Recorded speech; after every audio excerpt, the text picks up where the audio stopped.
Will you go ahead and push the far left button, the one that looks like an eye with a circle in it? You might have to push it kind of hard. That's good. Hello. I cannot hear you, so let's see.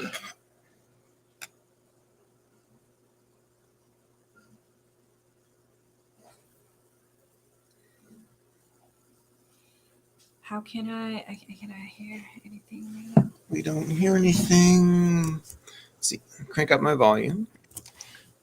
Try talking and see if we can hear you. Okay, we don't get any sound from you at the moment. That's because I had myself. Okay, great. It's a good thing. This is why we practice. I had the live on early, and you know, for something. So I just turned it on. I find out. Come to find the record download after we finish the podcast. Cool.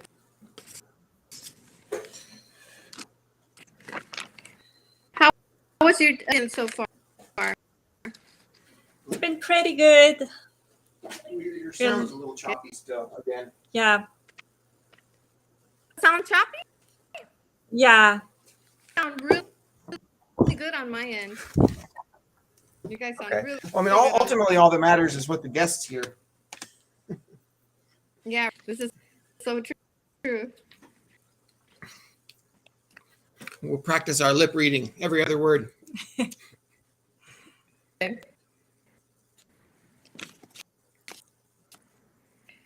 How about you? How's your day been going? It's been going really good.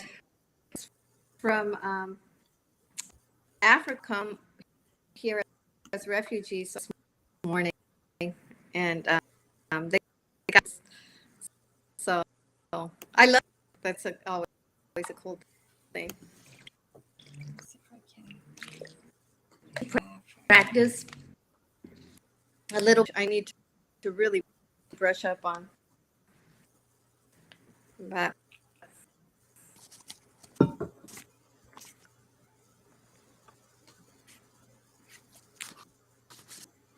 Okay. Yeah, I'm trying to figure out how to add my channels live since I wasn't able to get the link to post that I'm going live, at 1 today, like we did last week for whatever reason. So it says at the top though, you can just kind of add your channels. So I'm trying to do that. What's on Facebook here? So That's maybe why- that worked. I don't know. That's why we're here at 12. Okay. I guess I'll see if I just went live or something. That can be one option. I would assume it wouldn't be live until 1 because the event isn't really live yet, right? There we go. We're streaming now live. Oh, yeah. It says we're on. So that's not good. Oh, extra went on. I see you on the. Oh, I jumped away. My bad. you know, turn it off. You could see us.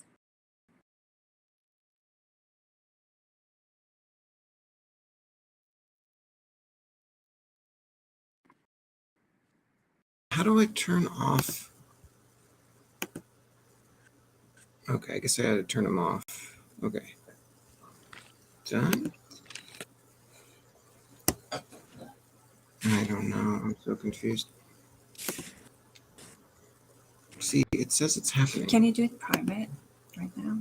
Edit the privacy. Well, no. Edit. No, we don't want. The problem is the whole 10 minutes is being recorded. Okay. And so they're going to see that too, which we wouldn't want. But I don't know how to undo my things here. Like, I want you off and off. Done. Okay, there we go.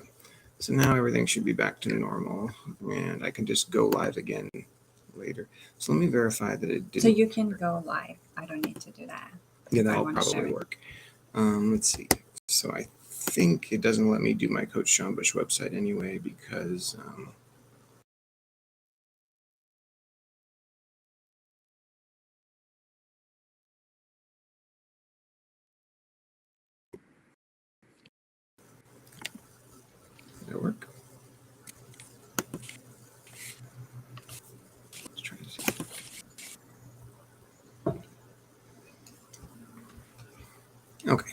So it should be all good. All right, we got the hang of it. I'll add my Facebook channels right when we start the real thing. Okay.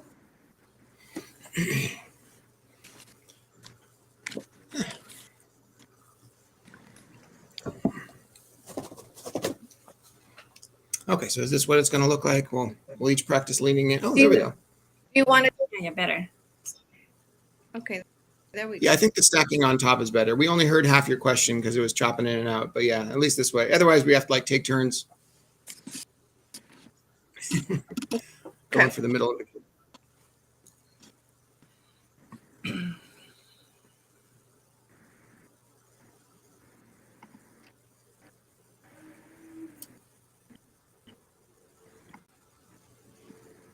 And on the other side. Do this approach. This part should be charging. Yeah. This close enough? Where's the right distance for this? What do we want?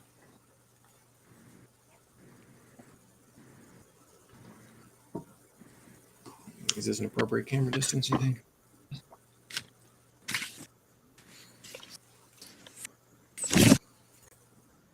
Oh, that's good. Okay.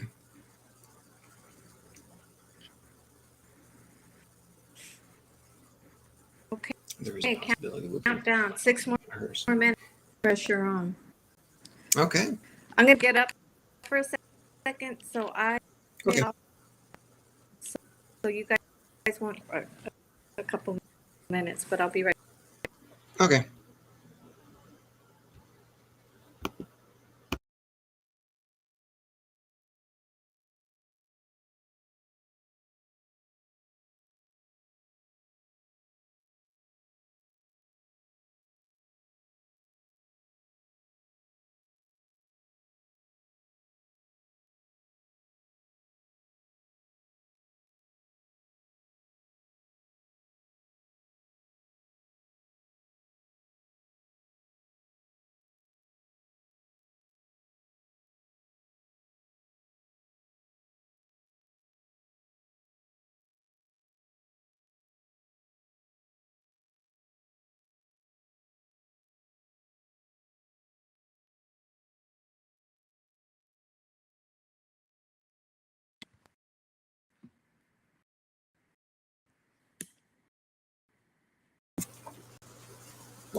You can adjust me.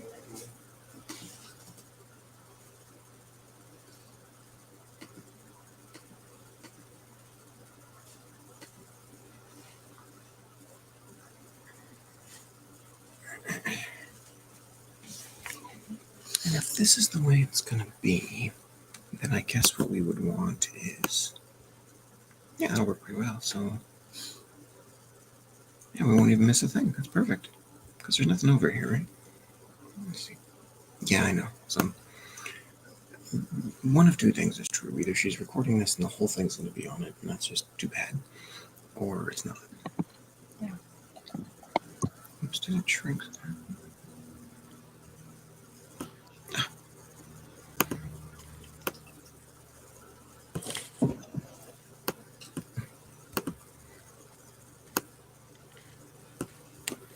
So make sure that you stream it online so it'll look great.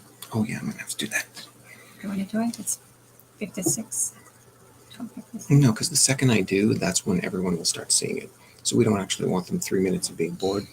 It'd be better like when she says her first words or something like that, and then I can quickly turn them on now that I know how.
Let's test your sound one more time. Are we able to hear you well?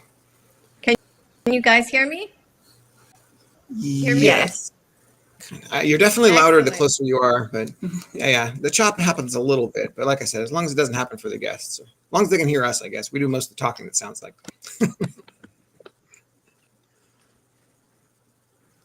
Chop, chop.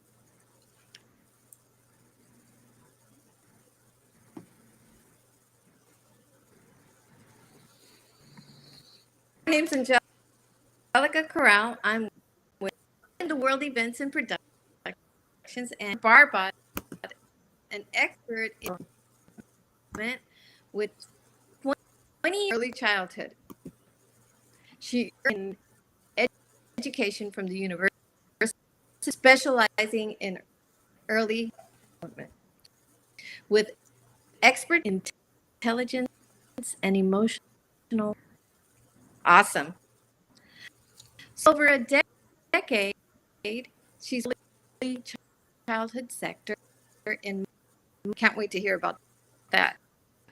Sorry, preschool for the last 10 years. Research interests are social science. As her current research in seeing the imperious professional on preschool teachers and emotional intelligence,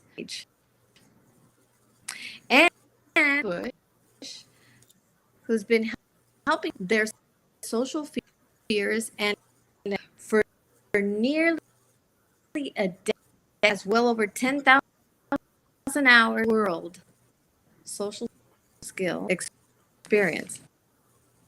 So that's special. He's special training where he takes their social skill.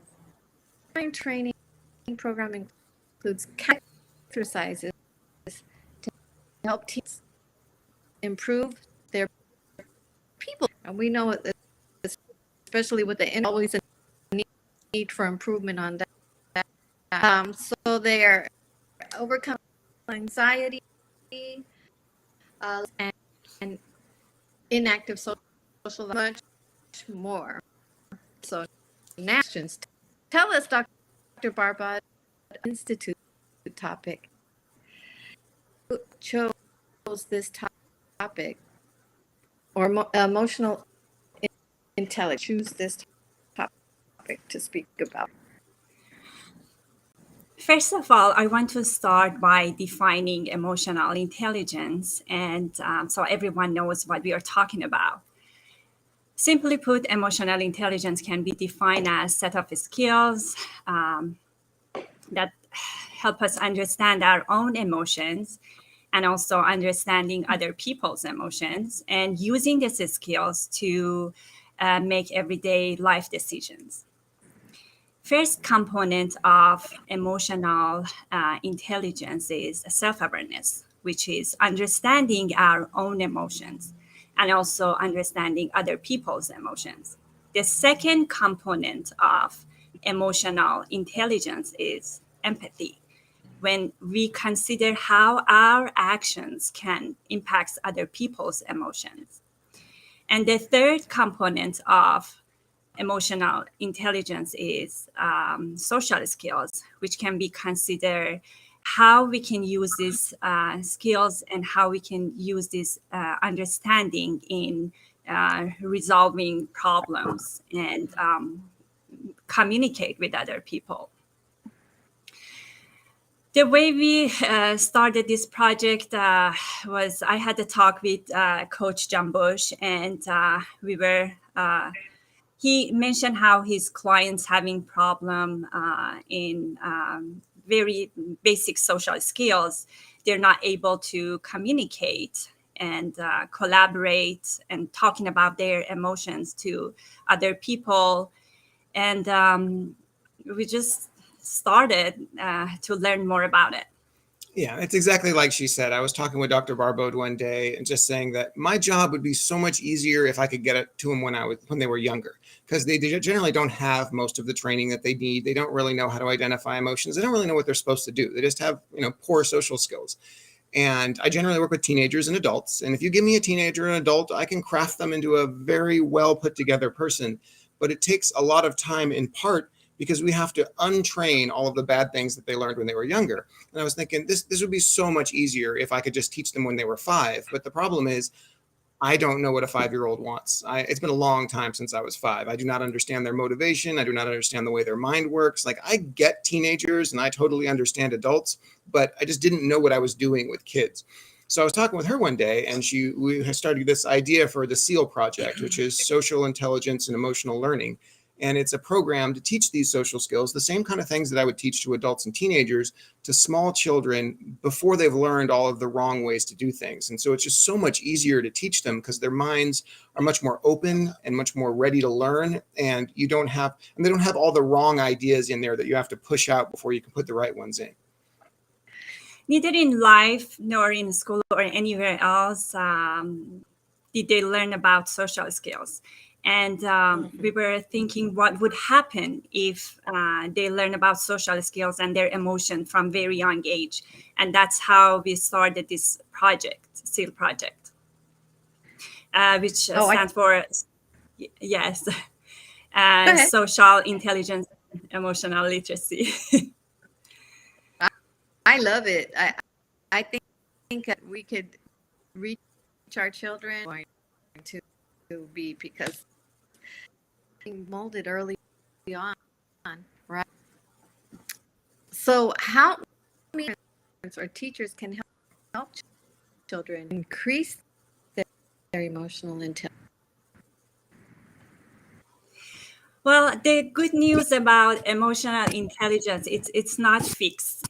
We have the power to create the result. We have the power to change direction and interrupt the pattern.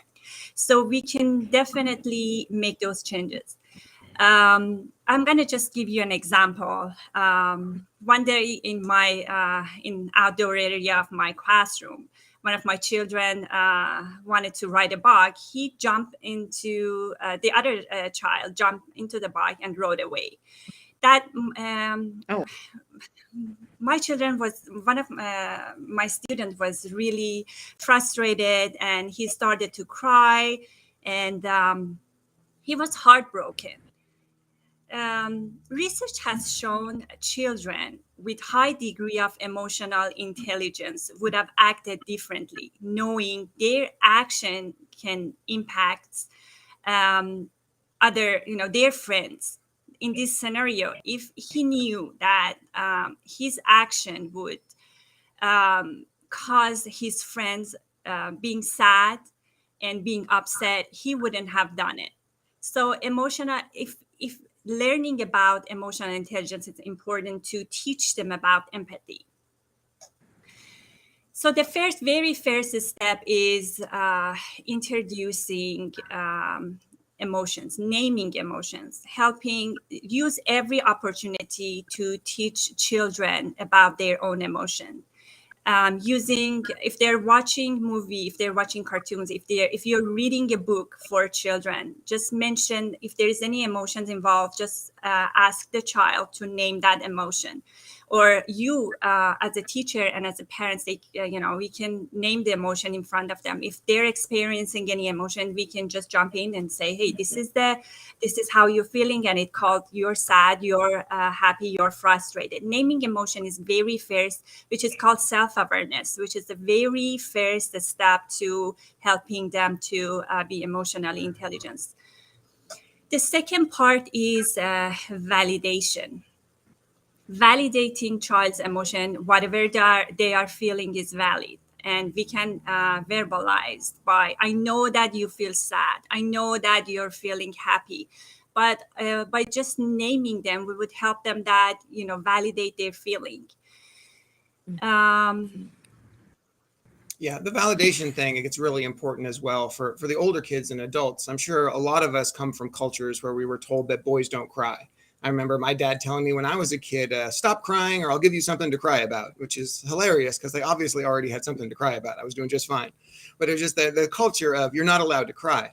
And it causes all kinds of issues that lead into adulthood. Because, for example, one of the things that you commonly see with men especially is anger problems, anger management issues. Mm-hmm. Well, that is because in a lot of places, there's only one emotion men are allowed to have, and that's anger. So you're allowed to respond with anger to everything that happens to you, but not with anything else. And this can pollute so many aspects of your life. Not only are you more likely to get into fights and stuff like that, but you can imagine decades later, their wife will come home one day and have had a bad day. And they'll be sharing a sad story with them. And he starts to feel sad, but he's not allowed to feel sad. So he gets mad at her for making him sad, which is a totally inappropriate response, extremely unhelpful, not at all what she needed, but because he was never allowed to feel sad, anytime he gets sad, he has to respond some other way, whether it just be like coldly shutting down or getting angry or whatever it is, whatever his coping mechanism is. And this just all came from not validating his emotions to begin with. Relating to child's feeling is, that's another step. We want to tell them, I know that you feel sad, and I felt sad. We can just specify a specific situation that we feel sad. I felt sad when your grandma died. Just provide some example that you have experience of that feeling, and it's important for them to know that they're feeling that way. And self-regulation is the other part. We provide some solution. Maria Montessori says our talk to our children, it's going to be their inner voice. So we want to create that inner voice for them as early as possible and as positive as possible. So this step is really important because we want them to know that, whenever you're feeling sad, we want to create that voice. Whenever you feel sad, there's a solution for that. The inner voice thing is a really big deal because almost everyone that has this totally wrong. If you think about it, for most of us, the most abusive person in our life is us. We are mean to ourselves. The things that you say, just when you're looking in the mirror, the things you might say about how you look are probably meaner than what any of the people that ever says to you. When you mess up, the kind of things you're going to say to yourself, oh, I'm so stupid. I can't believe I did that. What an idiot. These are the kinds of things that if it wasn't your own voice, if it was somebody following you saying those things, people would be looking at what a jerk that person is and be like, you got to get rid of that guy. He's so mean to you. But because it's your own voice, we don't even critique it. We don't even consider how unbelievably abusive we are. And we usually don't stop and think that started because at a very young age, you just soaked up everything that was told to you. And so when you did something wrong, and we're talking minorly wrong, you were 2, you didn't know what you were doing. You get told, no, don't do that. That's not right. And you're like, oh, I got to be careful. I do things wrong a lot. And you just absorb all that. And if you could just get this right in childhood, the opinion you could have of yourself. Just imagine if your internal voice was actually a supportive best friend instead of a cruel critic. You're going to provide. Can I mention something? Yeah, go for it. About that?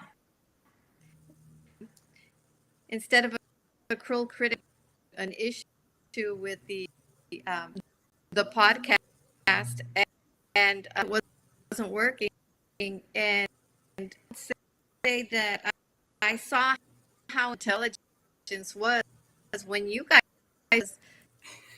could have gotten really, but instead you standing and very empathetic. It just made me respect as emotionally and be around, because you want to be around, grow and want to grow to get. If anybody was to get angry or that. And I just have to commend you guys, not only talking about emotional, you have to live it. So yeah, it's hard to believe how different your life could be if you just had emotionally supportive people around you. It's just like, because things go wrong all the time. And in the grand scheme of those things that go wrong aren't usually that important. they're not life-ending, they're not horrible. They seem horrible, and at the time you have an emotional response and you feel overwhelmed. But if you were just surrounded by people that were like, that's okay, we're going to get through this, I'll help you, and they just assisted you through all of that, your life would feel so different than what most of us end up going through. And your inner voice could be that person. It could be your number one fan, your most supportive, most encouraging person. And we just, most of us don't have that because we didn't get it trained to us when we were young, and we haven't taken the long time that it takes to change our inner dialogue as adults. Definitely. Coach John Bosch and I, we are going to provide an example to how to help children self-regulate. This exercise is for children under 7. And so we're going to practice that. And we want parents and teachers to use this as a strategy to help children changing their emotion. Basically, I use it for whenever I want to change, when they are sad, after I acknowledge that they're sad, now I want them to learn what they can do to feel better, to feel happy. So we call this exercise blowing a balloon. And that's how we're gonna doing it right in front of you, so you have an idea how we can help them. Why don't you sit down and get the balloon out? Mine is orange. What color is yours? My balloon is red. How about we blow up? You can join us too. Yeah, that way I'm not the only kid in the room.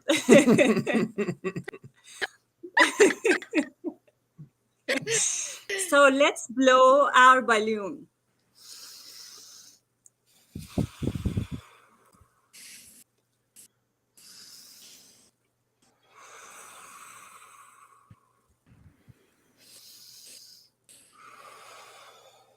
Pop, where did the balloon go? So then we can practice, we can do it again and again. I mean, from my own experience, this exercise can change the whole dynamic of the classroom. And even if you're doing practice this exercise with children, with our students, it's going to change. This is the inhale and exhale. This is for children under 7.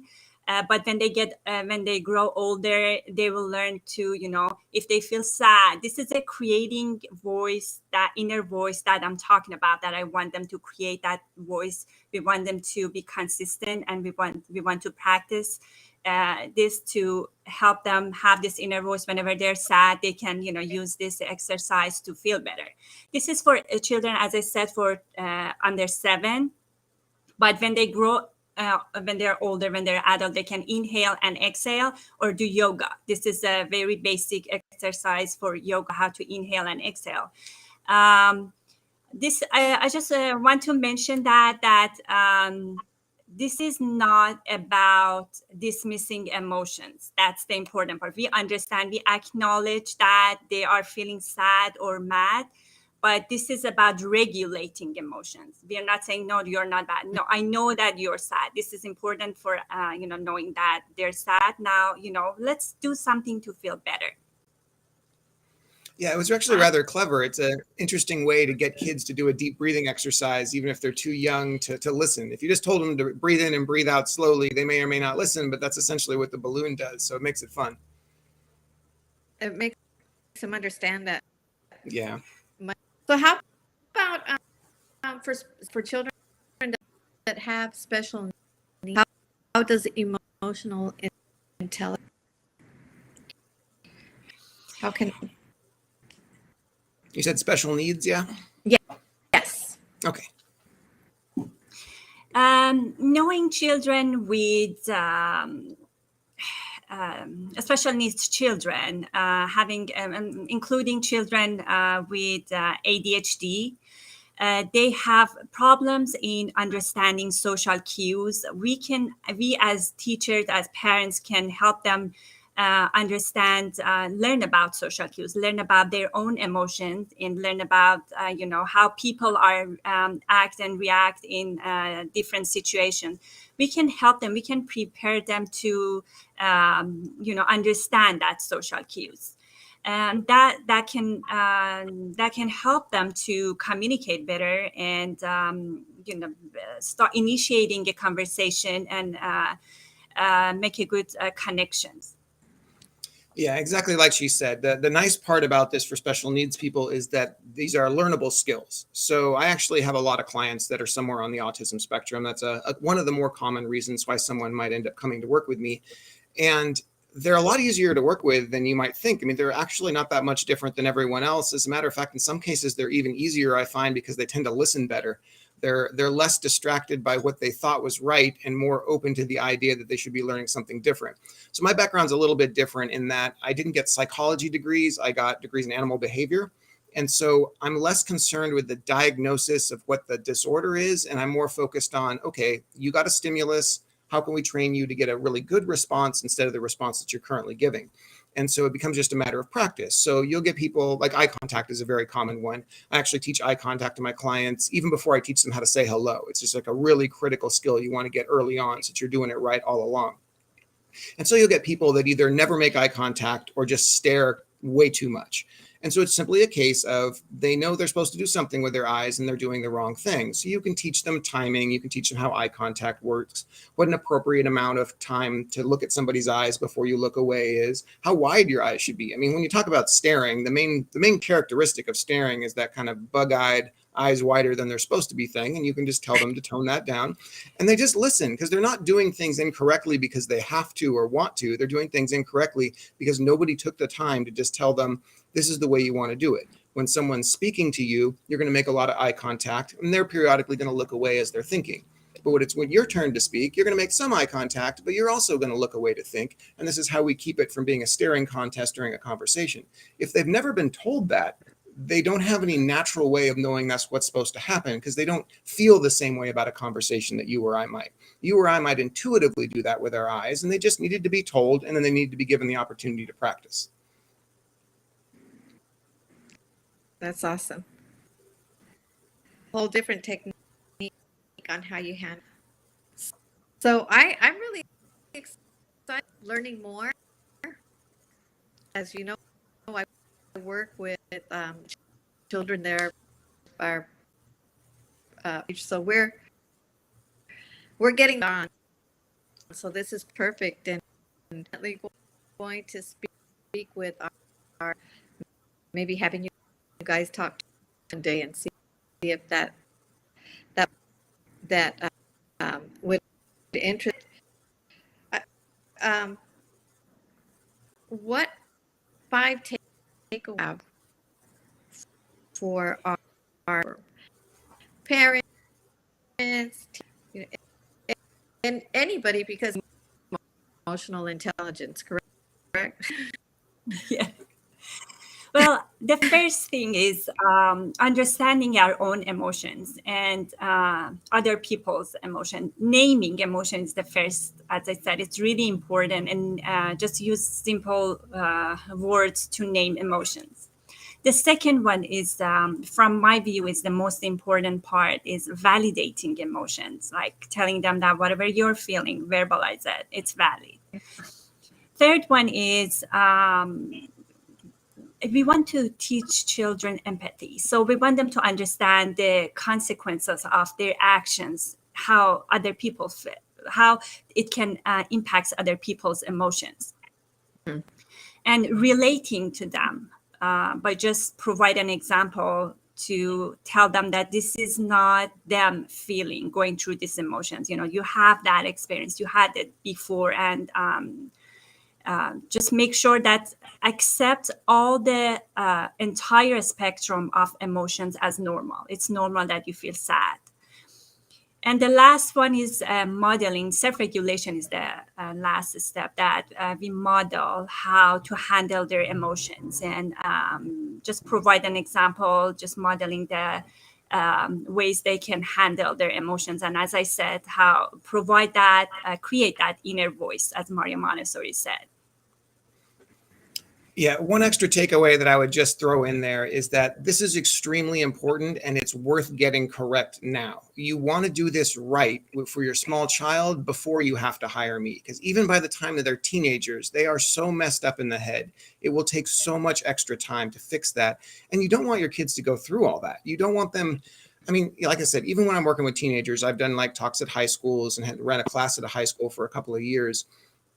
Even at that point, they're not even that old yet, and they already are so down on themselves. Their confidence is so low. They think that they're not that great, they're not that interesting, they're not worth talking to, nobody would want them. I mean, it's just crazy how rapidly you can rack up terribly low self-esteem and how it's almost universal. It's not something we even think about, but it's happening to the little children. It's when they're little, they are taught to think this way of themselves. And it is we, the adults, that do this to them. So we can absolutely fix this. We have the power to make it so they never have to go through all that trauma, and you don't have to spend a long time having me fix it for you. Makes a difference. The words that we bring a person down or with the child, we want to lift them up and happy to grow up. Okay. So that we spent together, and to ask, is there anything else that I'm looking forward to another of having you guys on and what you do and sharing maybe another. Also, you also have a website or something else that you, or anything that you'd like to share to mention now, help other people. Giving, the more we can give people. I have the Coach John Bush website and then the Coach John Bush YouTube channel, which is where you can find, free videos that I talk about these kinds of things. And you made a SEAL website, right? Yeah, so we have a Facebook page, Social Intelligence and Emotional Literacy, SEAL, SIEL, Facebook page. And you can find me on Twitter at Dr. Anahita Barbut. Excellent. I really enjoyed this time. Same, look forward enjoy. to tomorrow. All right, then. These are, virtual. Still have the COVID going on. Yeah, I'm interested to hear what your audience has to say, because if you have topics that you want to talk about, I am a endless stream of information and talking ability about this kind of thing. So yeah, whatever people are interested in, we can absolutely do more podcasts on, even a honed in topic of what you really want to discuss. Great. What I'll do, put out some messages to the week on what they're interested in, emotional intelligence and ability. So mental stability, wanted to hear a little bit about mental, because I know that some Coach John Bush, I know my ADHD set in, interested in the mental stability. Think about that, or should we just leave it for next week? Well, so self-confidence is such a big part of what I do. I mean, I talk about social skills, and when people ask what it is, I'm like, well, I'm teaching you how to talk to strangers and how to be charismatic, but so much of it, if there's one quality, so much of it comes down to self-confidence. Do you have this core belief that you're not good enough, that you're not interesting enough, that no one wants to talk to you? Maybe your inner voice is a jerk, like we said before, it calls you stupid and all these other kinds of things. Or do you just fundamentally believe that you are an important and valuable person? And just this one simple phrase: I enrich the lives of the people that I encounter. If you believe that, your life will be markedly different, because you can go into any place and start a conversation with a complete random stranger, confident that their day is better because they met you, not worse because you interrupted them. And that is a rare quality, because most people think, oh, I'd be interrupting. You're not interrupting, you are interjecting your wonderfulness into their day. I mean, it's just so great if you can think of it that way. And the reality is, I'm not telling you to be unrealistic here.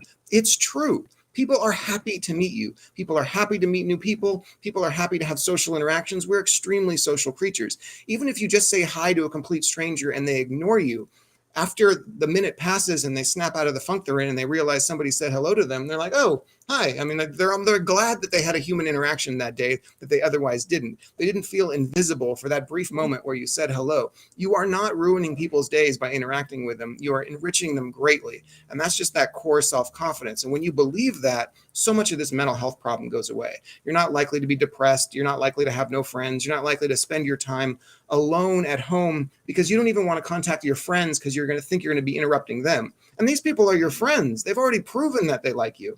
And even then you think that you're being a burden by wanting to talk to them. And so this core lack of belief just crushes their mental health.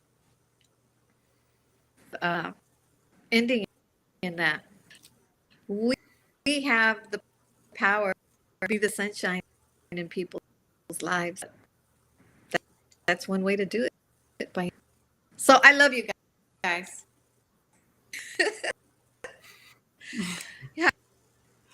And sign off. Bye. Thank you. Great seeing you. You're welcome. Here. Oh, and I hope to see you. We're going to try and do this. Definitely. Okay. Bye. Thank you. Bye.